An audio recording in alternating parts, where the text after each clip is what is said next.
Drama Chaalbaaz के आने वाले एपिसोड बहुत ज़्यादा इंटरेस्टिंग होने वाले हैं। क्या आयजा देने वाली है ताया जान को जहर, और क्या रूहान बताने वाला है सब घर वालों को आयजा का सच। आहिस्ता आहिस्ता सब घर वालों को निकालने वाली है आयजा। सोचती है जैसे तैसे ही आशिर और इशल को मैंने घर से निकाल दिया, अब बारी आती है रूहान और अनाया की।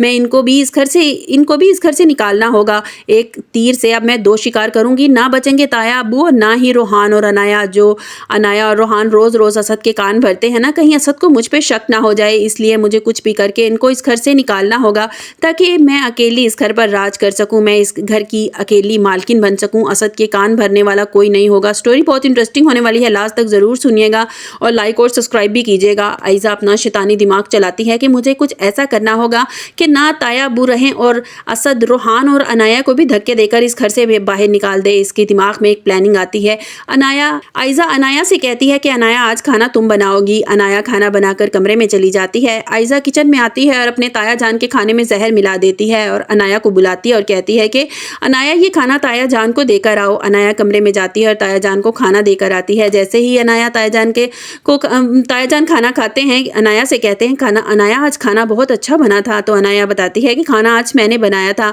ताया जान कहते हैं कि ठीक है, आज मुझे बहुत नींद आ रही है। अनाया लाइट ऑफ करके कमरे से बाहर निकल आती है। जैसे ही असद ऑफिस से घर वापस आता है तो कहता है कि क्या बाबा जान सो गए हैं। आयजा बताती है कि अनाया ने आज खाना बनाया था, वही देकर आई है, पता नहीं, मैं नहीं जानती, मेरे ख्याल में वो सो गए होंगे। असद कहता है कि मैं एक बार बाबा जान को देख कर आता हूँ। वो जैसे ही कमरे में जाता है और अपने बाबा जान को आवाज़ लगाता है, बाबा जान क्या आप सो गए हैं, आपने तो मेडिसिन भी नहीं खाई। इसके बाबा जान कोई जवाब नहीं देते। असद पास जाता है और हिलाकर अपने बाबा जान को आवाज़ देता है। वो देखता है कि इसके बाबा जान तो बेहोश पड़े हैं, इसके पैरों तले से तो ज़मीन निकल जाती है। वो फ़ौरन रूहान को आवाज़ देते हैं, रूहान जल्दी से आओ, बाबा जान को क्या हो गया है।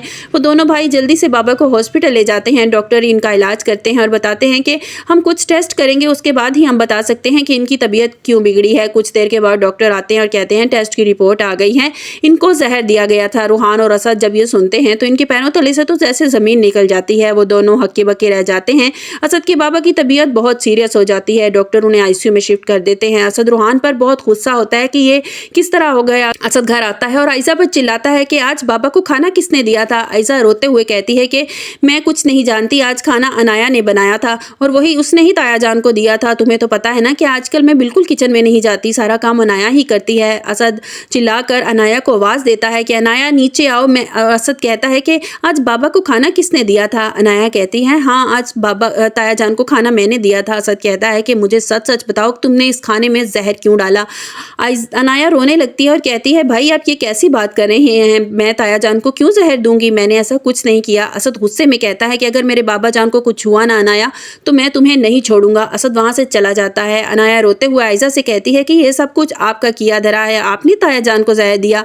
आयजा कहती है हाँ, मैं सब कुछ मैंने किया, क्योंकि मैं तुम्हें इस घर में नहीं देखना चाहती और ताया जान इस दुनिया से रुखसत हो जाएंगे तभी तो सारी जायदाद सारी प्रॉपर्टी असद के नाम लगेगी और इस घर की मैं मालकिन बनना चाहती हूँ, सब कुछ मेरा हो जाएगा और मैं इस घर पर राज करूंगी। अनाया रोते हुए कहती है ये आपका ख्वाब कभी पूरा नहीं होगा, आप देखिएगा कि किस तरह आपके सामने, आपकी आंखों के सामने आपके सारे ख्वाब, सारे सपने चकनाचूर हो जाएंगे। कुछ देर के बाद डॉक्टर बताते हैं कि आपके बाबा जान की तबीयत खतरे से बाहर है। असद और रूहान सुख का सांस लेते हैं और 2 दिन के बाद वो उन्हें हॉस्पिटल से डिस्चार्ज कर देते हैं। जैसे ही असद और इसके बाबा घर आते हैं वो रूहान और अनाया के पीछे पड़ जाता है। असद कहता है कि मैं तुम्हें इस घर में नहीं रहने दूंगा, अनाया ने मेरे बाबा को जहर देने की कोशिश की है और इनकी जान लेने की कोशिश की है, वो इस घर में नहीं रह सकती। रूहान चीख कर अपनी बीवी और अपनी बेगुनाही की गवाही देता है, लेकिन असद उसकी एक नहीं सुनता। वो उन दोनों को धक्के देकर घर से बाहर निकाल देता है।